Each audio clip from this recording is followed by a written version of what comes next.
Thank you very much, Commander-in-Chief.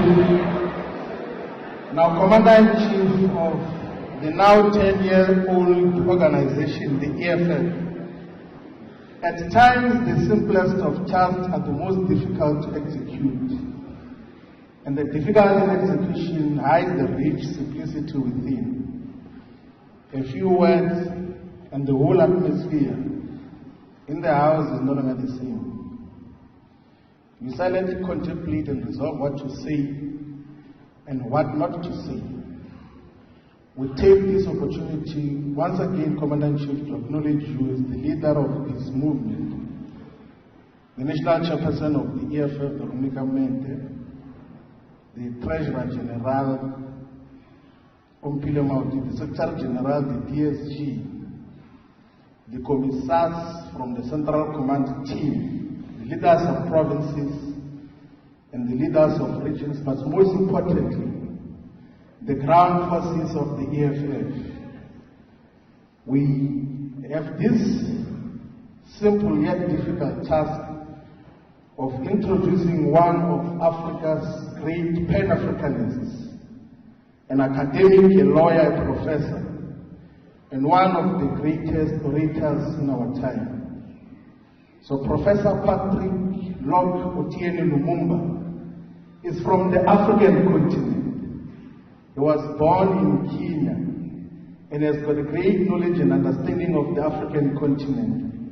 He's an advocate of the long overdue need of the integration of the entire African continent. We take this opportunity in his presence to once again say thank you and convey our gratitude that 3 years ago during the hard lockdowns on COVID-19, Professor Lumumba came to the EFF virtual space to present one of the most memorable and outstanding lectures on Pan-Africanism. From what he said 3 years ago and what he continues to say in different platforms, we as the EFF are more than convinced that Professor PLO Lumumba is part of us, the Pan-Africanist progressive forces, who seek to reverse all the decisions of the Berlin Conference, which met on the 15th of November, 1884, and concluded after adjournment on the 26th of February, 1885.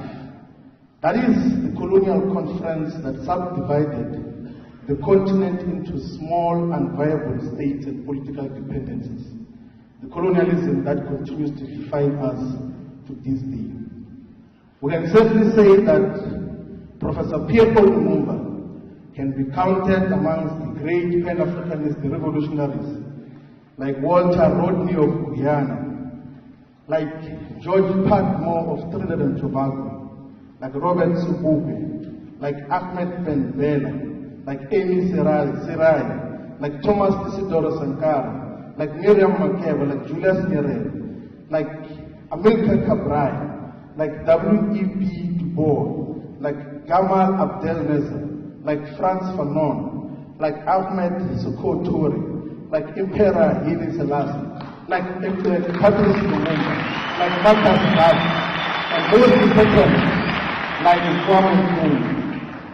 Professor Lumumba, the EFF is a thoroughly Pan-Africanist organization who are turning 10 years today. We've had the honor of inviting you to deliver this 10th anniversary lecture. So we say to you now, the Commander-in-Chief, Commissars, Fighters, Africans in the African continent and African diaspora, we present to you a great Pan-Africanist, a leader in his own right, a founder of many foundations that are helping many people in the African continent. We present to you the greatest Pan-Africanist of our time, Professor P.L.O. Lumumba. The stage is yours.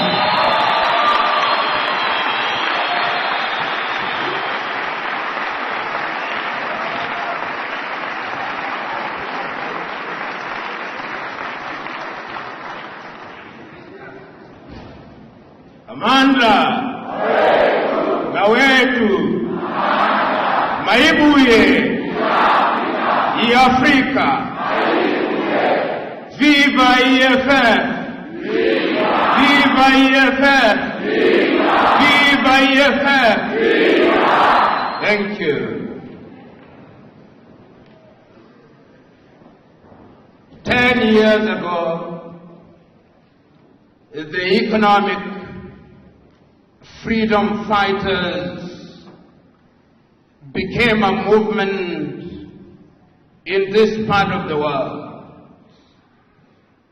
10 years ago, our leaders, led by the President and the Commander-in-Chief, Julius Malema, sat down and determined that South Africa must take a different direction.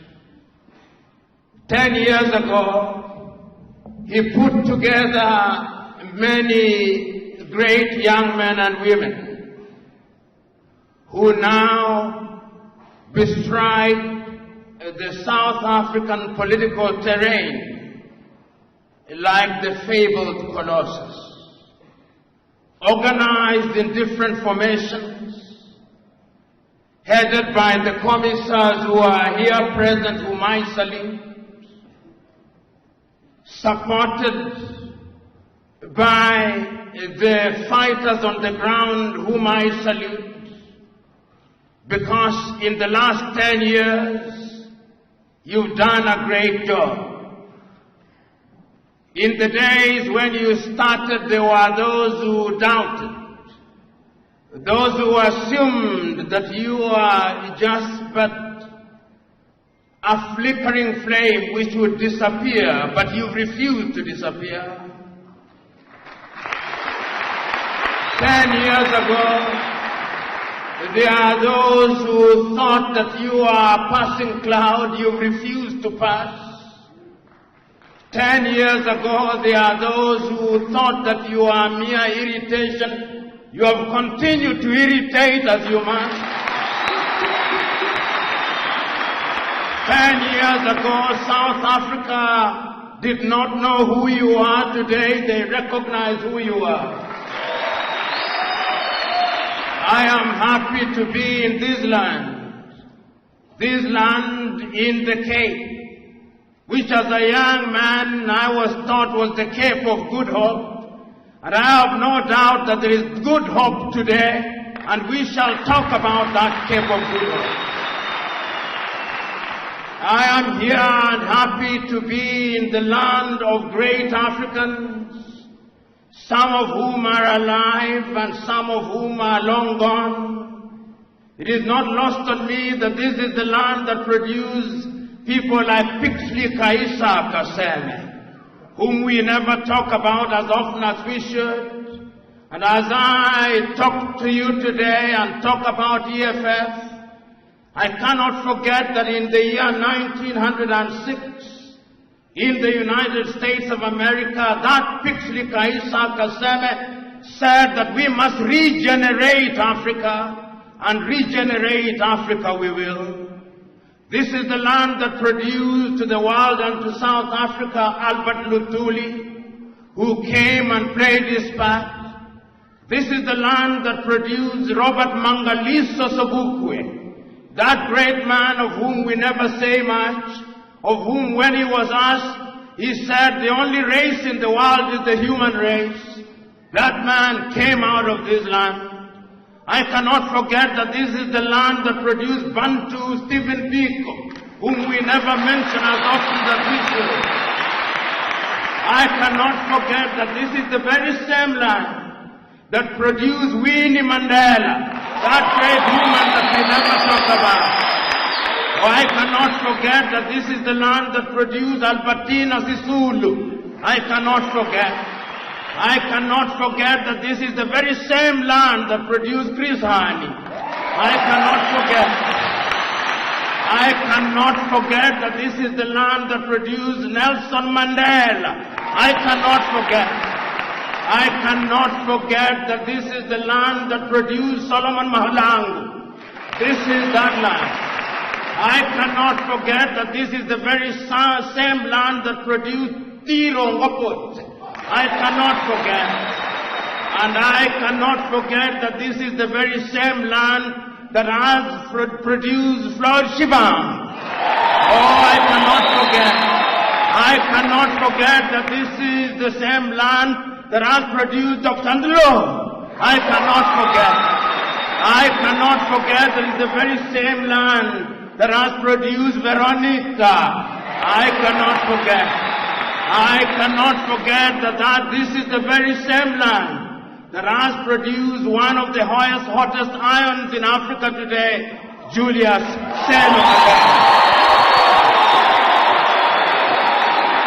So today, as we are gathered here today, we must ask ourselves, and what is the state of our continent? What is the state of Pan-Africanism? I remember so very vividly in this land, in this South Africa, in this land where one of the greatest crimes ever committed by man was unleashed, the crime of apartheid. In this land, there came men who, in their misguided view, took the view that the black man was the child of a lesser God. They introduced one of the most egregious crimes ever known to man. They committed crimes of man's inhumanity to man. For many years, this land suffered under the yoke of apartheid. But you are not alone. Before that, the African was subjected to slavery. Our kith and kin were taken away into different parts of the world. They were taken away to Europe. They built Europe. They were taken away to the United States of America. They built the United States of America. They were taken away to the Caribbean. They built the Caribbean. Then after slavery had lost its luster and attraction, they pretended to ban slavery. But it came again in a different form. And sitting in Berlin in 1884 and 1885, those same diabolical peoples divided our continent into little pieces. They came here. The Dutch were here. They went to what is now Namibia. The Germans were here. They went to Angola and Mozambique and Guinea-Bissau and Cabo Verde. The Portuguese were here. They came to Nyasaland. They came to what was then Rhodesia and Zambia. And they went to Kenya and Uganda and Ghana and Nigeria and Sierra Leone and Gambia. The British were here. Then the French also came. They were here. They went to Dahomey, now Benin, to Togo, to Cameroon, to Cote d'Ivoire, to Senegal, to Mauritania, to Algeria. The French were here. The Italians were here. They came to Somalia. They went to Libya. They were here. The Belgians were here. They went to Congo. The Spanish were here. They went to Sao Tome and Principe. They were here. The Belgians, of course, and the Germans went to Rwanda and Burundi. They were here. All of them were here. And what they did was to remind us, if we needed reminding at all, that they were here to stay. They abused us. We fought against them wherever they were. The Mau Mau fought them in Kenya. They fought them in Tanganyika. They fought them in Ghana. And we defeated them and we started regaining our independence.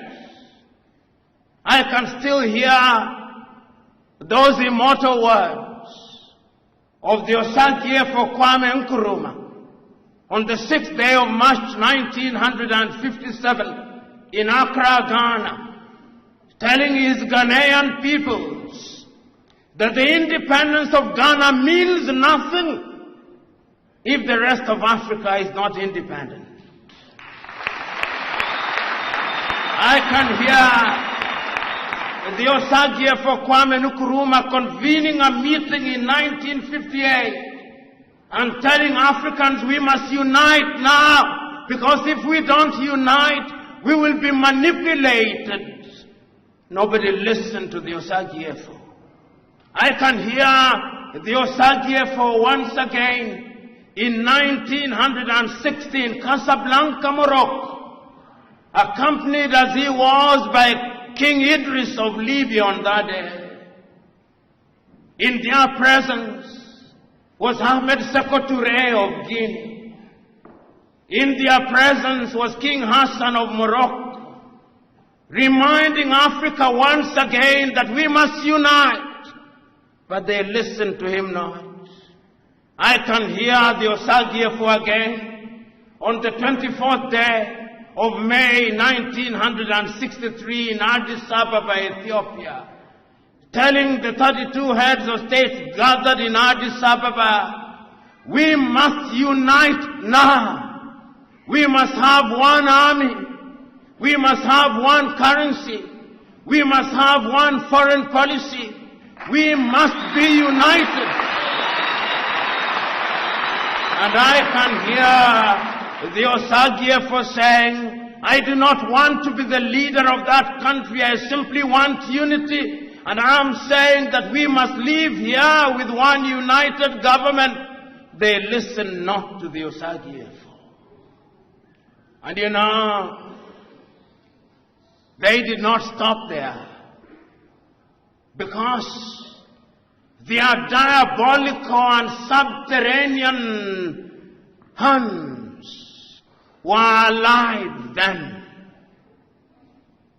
No sooner had we regained political independence, as we were celebrating our new national anthems, as we were celebrating our new flags, as we were celebrating our new mottos and slogans, the neo-colonizer was alive and well.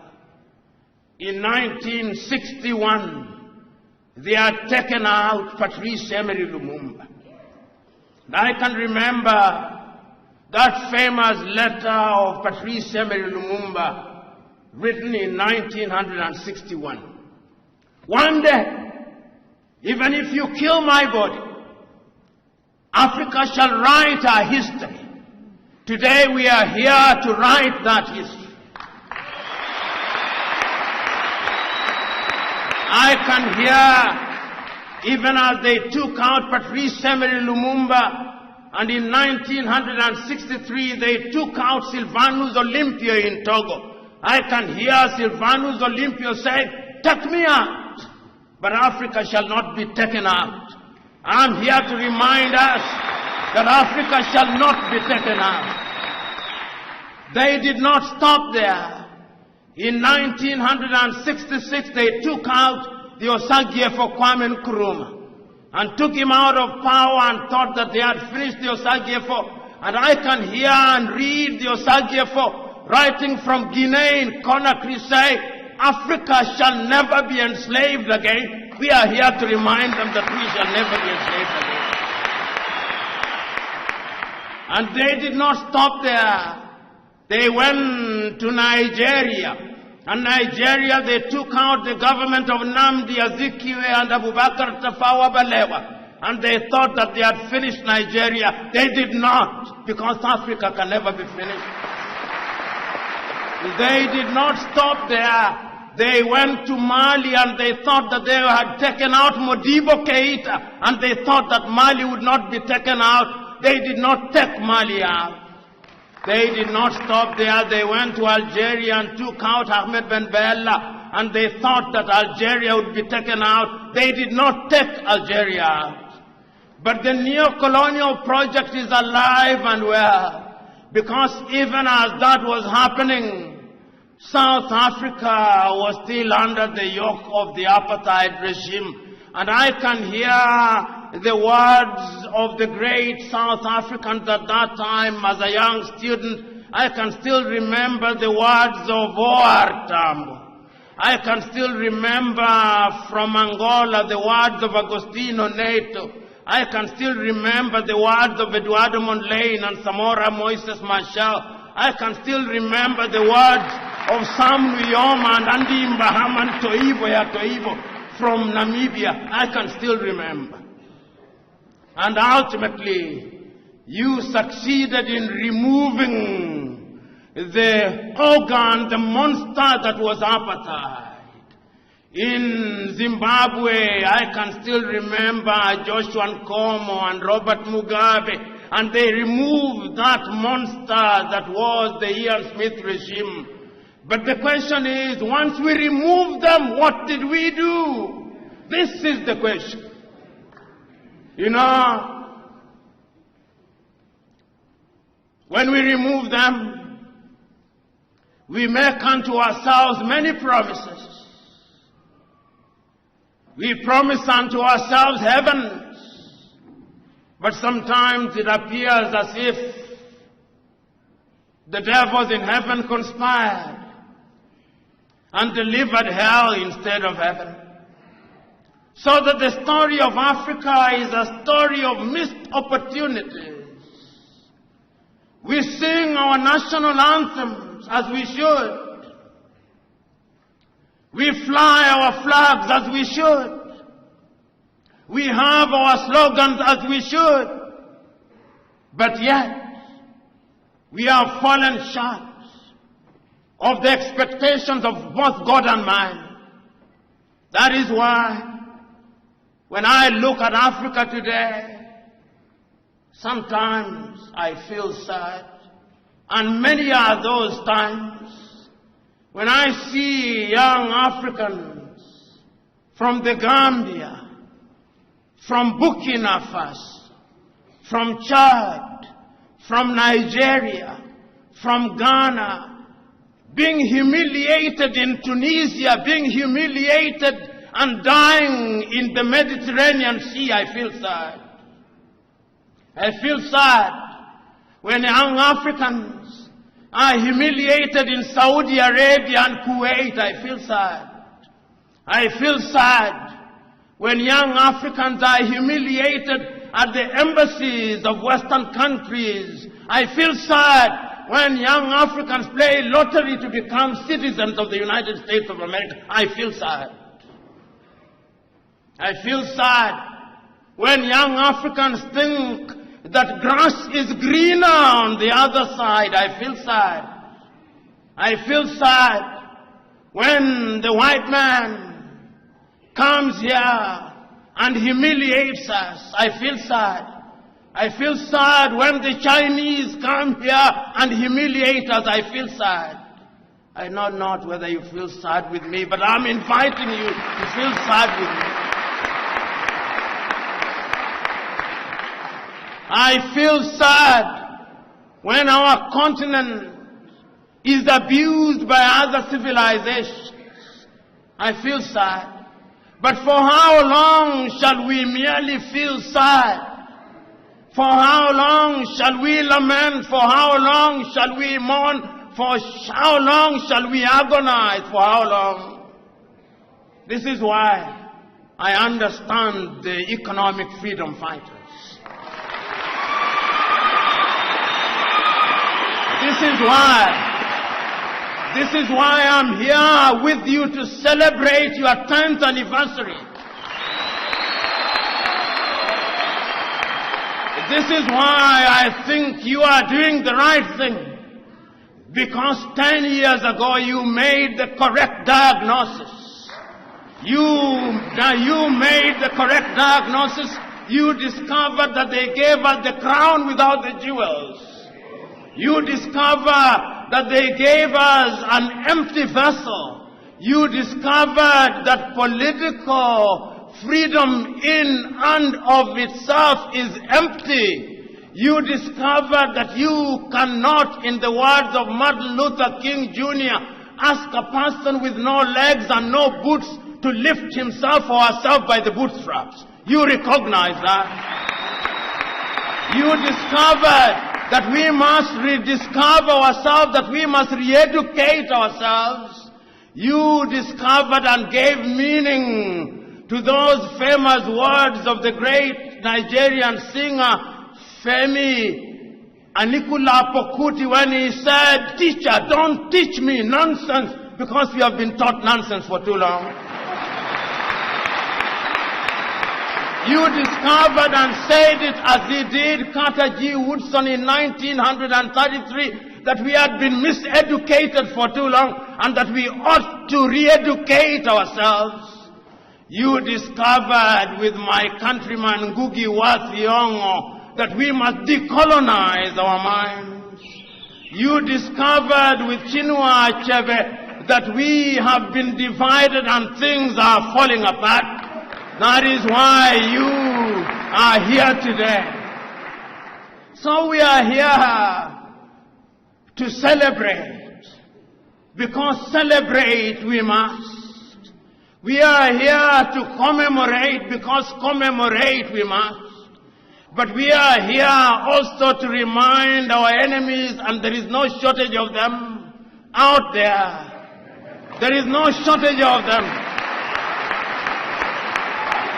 They come in the thousands, they come in the millions. But history has taught us and is teaching us always that we shall triumph. Oh, we cannot fail. We cannot afford the luxury of not failing. Oh, we cannot. I hear our enemies saying that we are saying too much. We will continue to say we have not talked enough. And if they wonder why we are saying what we are saying, let them go even to their holy books. And we are told in the beginning there was the Word, and the Word was with God. We are giving meaning to the Word. And all those of them who are Muslims will be reminded that the very first thing that the angel Jibril told the Prophet Muhammad is Iqra, read. And he read and he made a speech, and we are making the speeches. We will continue to talk, but we will also act. So we are here today, that there may be a wedding between our words and actions. Here in South Africa, there are many doubting Thomases. Oh, but they are reducing by the number. They are reducing because when they watch the EFF in the National Assembly of South Africa, they are reducing by the number. They are reducing by the number. Because when they watch the EFF, they do not only see courage, they see passion. And they fear courage and passion. But we must instill fear in them, because it is only when they are fearful that they will begin to give way. And when they begin to give way, then we will begin to conquer new territory, because new territory we must conquer. You know, this continent, you know, this South Africa, which has given birth to the EFF, is the anchor of the continent of Africa. This South Africa is the southernmost tip of the continent of Africa. This South Africa is the fulcrum of Africa. This South Africa will be the place that will give good hope to the continent of Africa. This South Africa of EFF, who is the one that is going to economically regenerate Africa. I remember in 1980, Africans sat in Lagos, Nigeria, and they came up with the Lagos Plan of Action and said, under the Lagos Plan of Action, that Africa was going to economically regenerate herself. I remember them saying that Africa will trade with herself, that Africa will buy our own gold, that Africa will trade with our own cocoa, that Africa will produce our wine, that Africa will produce and consume our uranium, the Lagos Plan of Action did not succeed. But is it not true that failure or apparent failure is the mother of success? If it is true, we did not give up. Because I remember in 1997, on the 6th day of March, to be exact, that great Tanzanian Mwalimu Julius Nyerere, speaking in Accra, Ghana, on the occasion of the 40th anniversary of the independence of Ghana said, I remember, he said, that a few years ago, we doubted Kwame Nkrumah when he talked about unity. We must now apologize to Kwame. He was right, we were wrong. But we have now recognized the mistakes that we made. We will meet many challenges, but of all the sins that we can commit, there is a single sin that we must never commit. The sin of despair. The sin of giving up. EFF is the representation of our failure, refusal to give up. You know, on that day, Mwalimu said, every generation has a role to play. My generation is the generation that led the struggle for independence. Your generation must now fight a different battle. The battle of economic emancipation. And that is the battle that we are here to fight. And I remember once again, this land is in the business of producing good men and women. In the year 2013, you produced yet another woman, Nkosazana Dlamini Zuma. And you gave her the task of being the chair of the African Union, and she wrote a letter to the Osagyefo Kwame Nkrumah. Said, Osagyefo, we ask for your forgiveness, and that is how we came up with Africa Agenda 2063 and the Africa Continental Free Trade Area. Under those documents, we are promising ourselves that Africa shall be economically emancipated, because we cannot allow ourselves to be under the tutelage of the International Monetary Fund. We cannot, and we must not. We must not allow ourselves to be slaves of the World Bank. We must not. We must not allow ourselves to be told who our friends are and who our enemies are, and what we should and should not do. We cannot be the tail that is wagged by the dog all the time. The time has come that we must do the things that are in our best interest. And that will only happen when we are economically emancipated.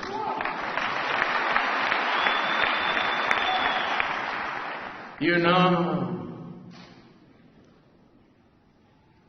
they say that he or she who pays the piper calls the tune.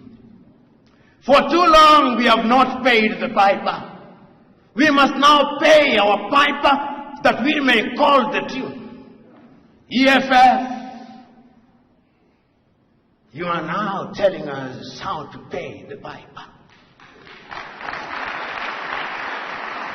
You are now telling us that going forward we must now economically emancipate ourselves.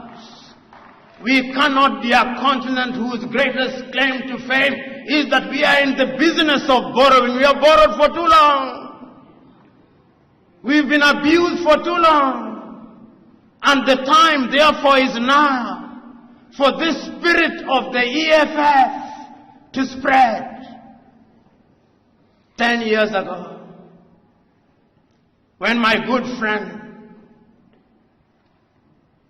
Julius Malema and his comrades in arms sat somewhere here in South Africa, and the revelation was given unto them that the last colonial question was economic emancipation. It was a revelation. And they said that we must have economic freedom in our lifetime.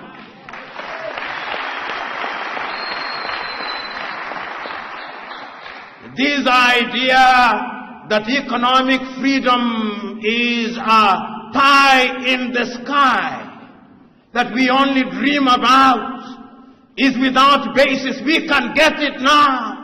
We cannot be a continent where our economies are dominated by the smallest proportion of the population. We cannot be, and we must not be. And economic freedom fighters are urging you that we must now be in the business of spreading this message to the rest of the continent.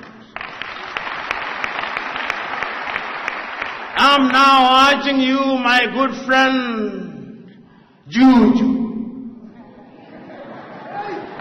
I'm now urging you, and your comrades in arms, this spirit must now spread.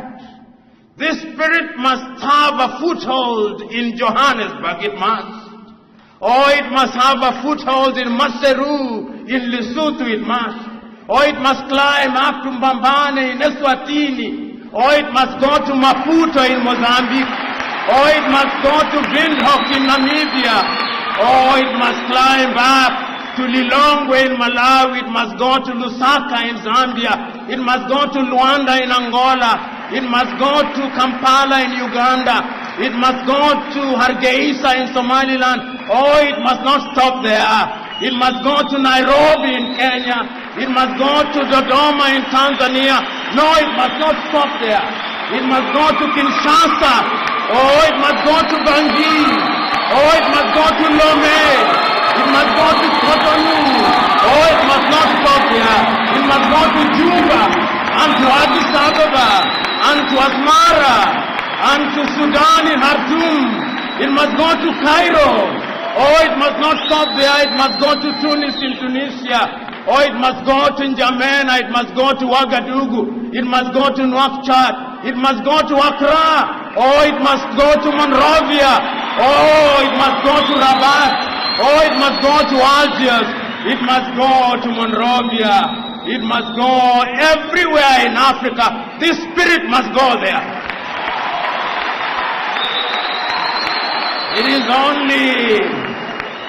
is only when that spirit is present in every part of Africa that we shall shake Africa. When it is there, we shall no longer have visas in Africa. No, we shall not.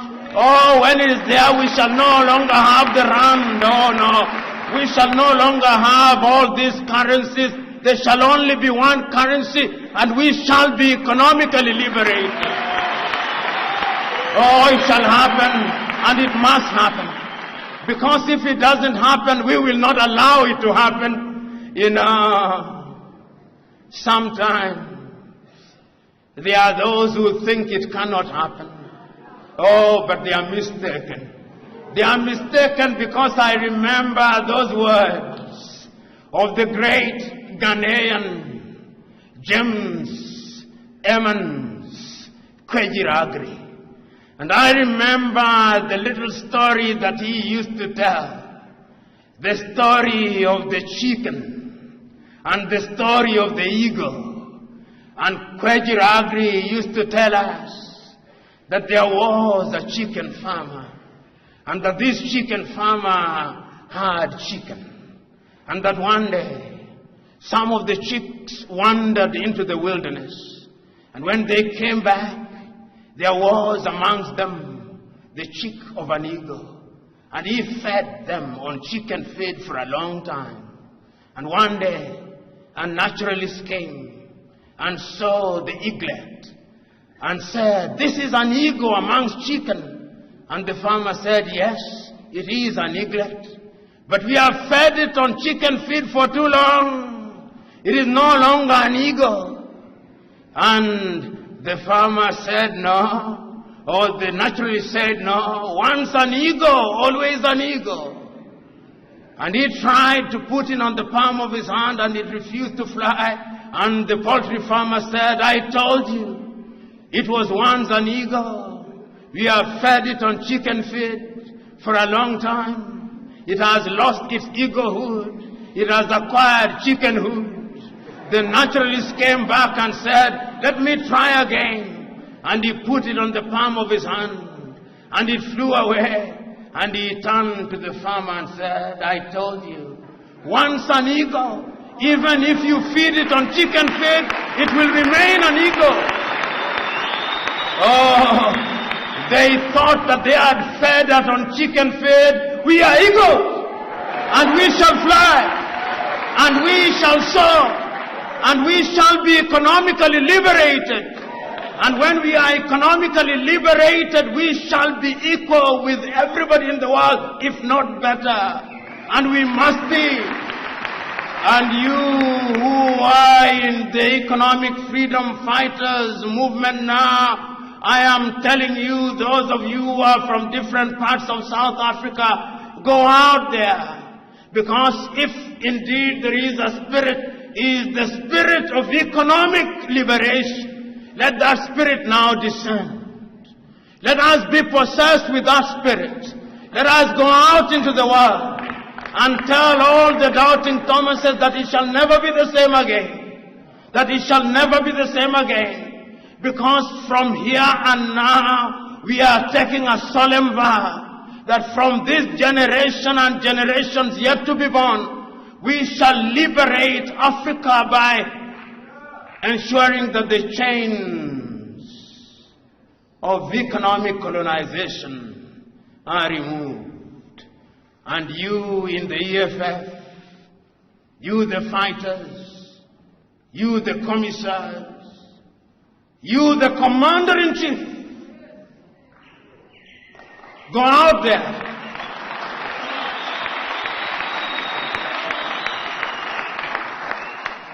And tell South Africa and the world that the next 10 years are the 10 years of total liberation. The next 10 years are the years of liberation. You know, we have complained for too long. We are not going to complain anymore. We have agonized for too long. We are not going to agonize anymore. We have moralized for too long. We are not going to moralize anymore. We have philosophized for too long.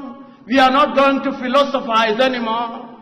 We have intellectualized for too long. We are not going to intellectualize anymore. We are going to act. And that is why we are going to give meaning to those famous words, Amandla, Gawetu, Amandla, Gawetu, Maibuye, Africa, Maibuye, Africa, Viva EFF, Viva EFF, Viva, Viva, God bless.